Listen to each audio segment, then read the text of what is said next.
சுத்தமான 1 kilo chicken எடுத்துக்கோங்க.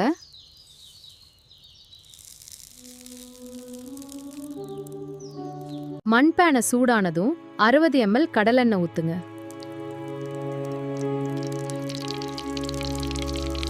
அதில் கறிவேப்பிலை, 300 கிராம் வெங்காயம் போட்டு பொன்னிறமாக வறுக்கணும்.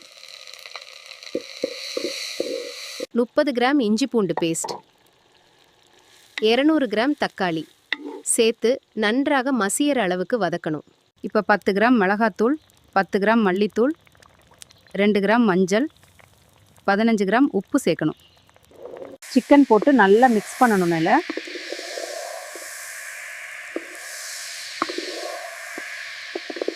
தண்ணி சேர்க்க வேணாம். சிக்கனை வேக வைக்கும்போது அதுல இருந்து தண்ணி விடும். ஸ்லோவா வேக விட்டா சிக்கன் சாஃப்டா வரும். தண்ணி வற்றும் வர சிக்கனை வறுத்து கடைசியில் 5 கிராம் மிளகுத்தூள், 5 கிராம் கரம் மசாலா, கொத்தமல்லி போடணும். மண்பானை சிக்கன் வறுவல் ரெடி. மண்பானையில தான் உண்மையான நம்ம ஊர் சிக்கன் டேஸ்ட் வரும்.